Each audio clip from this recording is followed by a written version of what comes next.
Já a gente teve uma polêmica recente, que essa aqui é uma pedrada, tô prevendo, né? já. Que é do querido Gessé Aguiar, que é um famoso cantor de louvores, um cara bem conhecido, bem divulgado, né? Conheço pessoas que são muito fãs, ouvem. E ele se assumiu gay. Ao mesmo tempo, que é um cantor de louvores muito popular dentro da igreja. Como é que é essa relação da homossexualidade com a igreja, com um cantor de louvores? Como é que existe uma conciliação para isso? Cara, isso deveria ser muito simples. Muito simples lidar com isso. Porque para o cristianismo, todos nós somos pecadores. Todos nós somos pecadores. Não existe ninguém dentro da fé que não seja pecador. Então eu sou um pecador. Se você não sabe, tá? Eu sou um pecador. Na minha igreja, todos os líderes de louvores são pecadores também. Todos nós temos muitos pecados dentro de nós. E esses pecados se manifestam em muitas áreas e de muitas formas diferentes. Alguns podem lutar contra a atração homossexual. E isso não deveria ser um problema na igreja. Não deveria ser um problema. Eu tenho vontades, eu tenho desejos, eu tenho interesses de prazer que eu entendo que vão contra a minha ética. Eu tenho. Então, eu posso ter vontades sexuais que não são satisfeitas, eu posso ter outras vontades de vingança, de raiva de alguém, de querer conseguir uma coisa por uma via errada, e eu posso ter muitas vontades e interesses errados dentro de mim. A questão não é qual é o meu desejo, a questão é como é que eu lido com o meu desejo. Então, para o cristianismo, você é um cara que tem atração com pessoas do mesmo sexo, ou você é um cara casado que tem atração por mulheres na academia, ou você é um menino solteiro que quer muito transar com a namorada. O que é que difere essas pessoas?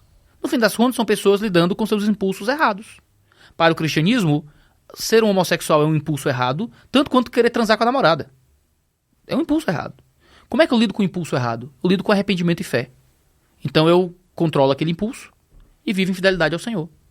Agora, claro, o impulso homossexual gera outras dificuldades, porque a gente está lidando com algo que talvez lhe impeça de estar num casamento heterossexual, que é o tipo de casamento que o cristianismo trata como aprovado. Então, a escolha de muitas dessas pessoas é ou não casar e viver em celibato para Deus e entender que um dia encontrará o Senhor e será recompensado por esse sacrifício, ou viver o que se chama de casamento de orientação mista.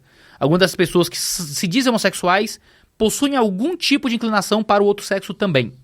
E acabam abrindo mão da sexualidade homossexual, que às vezes seria mais atrativa, mas entram num tipo de sexualidade que é talvez menos atrativa, quando isso é possível. Às vezes as pessoas são bissexuais, ou têm um tipo de inclinação a outro sexo também, que também existe em algum nível, e aí entram num casamento de alguém que entende isso. Né? É menos comum o casamento de orientação mista, mas o celibato é um caminho de alguns desses homens ou dessas mulheres. O casamento de orientação mista é mais comum entre mulheres. Né?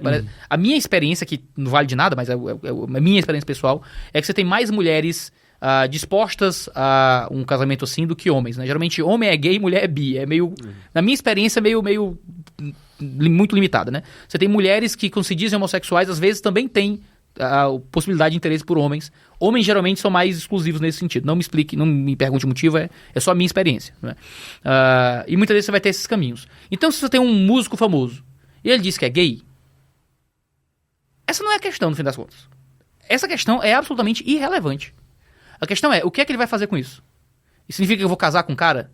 Eu tô transando com caras por aí? Ou significa, eu tenho esse impulso dentro de mim, eu entendo que é um impulso que não representa a sexualidade que Deus construiu pra mim, isso faz parte da queda do ser humano, não escolhi ser assim, mas isso é um impulso negativo que há dentro de mim, vou lidar com ele em arrependimento e fé, vou me guardar para o Senhor e vou continuar exercendo o meu serviço pra igreja de forma natural. Pra mim, é mais crime do que eu, um cara que fala isso.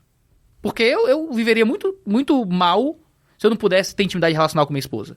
E são homens que dizem, para Deus, eu vou restringir a minha sexualidade, já que ela tem um impulso que não é o natural. Mas e se o cara se assume, namora um cara, continua cantando os louvores? Sim. Para a igreja, ele vai ser alguém que escolheu ir pro caminho do pecado. Seria como um cara solteiro que escolheu transar com a namorada e ser um músico, por exemplo. A mesma coisa. Isso tira... E aí, essa é a pergunta, talvez, de $1 milhão. Assim. Isso tira o valor do louvor dele? Da música em si, não. Da música em si, aí você decide o que vai fazer com aquela música. Tocaria na tua igreja? Não sei. Eu não sei, sinceramente. Talvez por causa da polêmica pública do momento, né? Pra poder evitar o... Porque o louvor era pra ser um ambiente de unidade, onde todos cantamos com tranquilidade. Aí tem um louvor que todo mundo sabe de quem é e vira um burburinho e tal. Às vezes, por aquele período, né, a gente daria uma restringida só pra evitar que o culto virasse uma coisa envolta em algum tipo de polêmica para além do próprio culto. Mas não porque a música perde o valor dela, por si só, mas porque teria uma polêmica social do momento. Se fosse uma coisa um pouco mais do passado, provavelmente, a gente canta música de pessoas do passado que a gente nem sabe nem quem é. Podia ser qualquer coisa, a gente não sabe, né?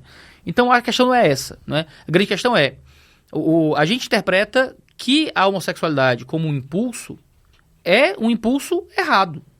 Mas eu valorizo o indivíduo homossexual mesmo que eu considere um impulso errado. O problema é que existe na cultura contemporânea um tipo de extensão do significado de homofobia e de transfobia que agora quer englobar até valores religiosos de sexualidade.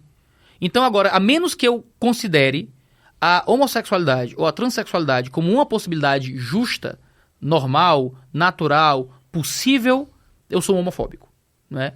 Quando o conceito de homofobia antes significava o incentivo à violência. O que é ser homofóbico? É querer que gay apanhe? É querer um tipo de violência contra homossexuais? Ou mesmo desejar a retirada de direitos civis de homossexuais?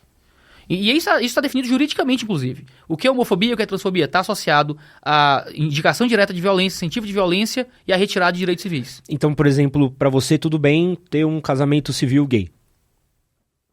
Para mim tudo bem que gays possam se relacionar livremente, criar contratos livres entre eles para poder lidar com seus próprios interesses. Isso não deveria ser um problema. Existe uma polêmica sobre a equiparação ao conceito de família, mas é um debate jurídico que é outra parada, né? Mas são seres humanos, pagadores de impostos, membros da sociedade. Se eles querem criar um contrato de unidade que vai proteger seus recursos, são seres humanos que estão vivendo em sociedade, não tem problema nenhum com isso.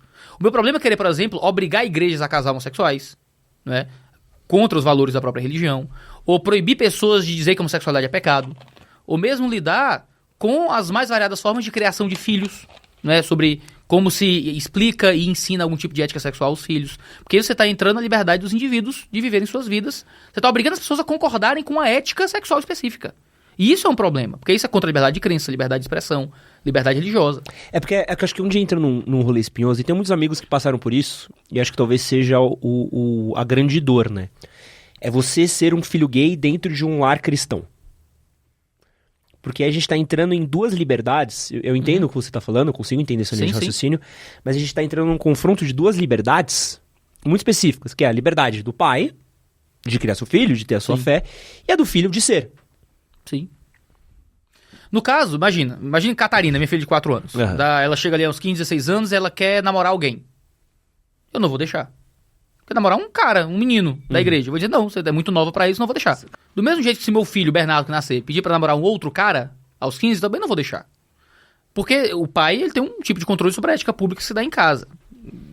Agora, essa pessoa vira uma adulta e vai viver sua própria vida, ela fala que ela quiser da vida dela. Mas vai deixar de amar seu filho? Agora, claro que não. Tem pai que é meio maluco. Se meu filho fosse gay, eu expulsaria de casa. Que é o que acontece. Acontece, infelizmente. Então a gente, é gay por falta de surra em casa, de peito, que apanhar mais.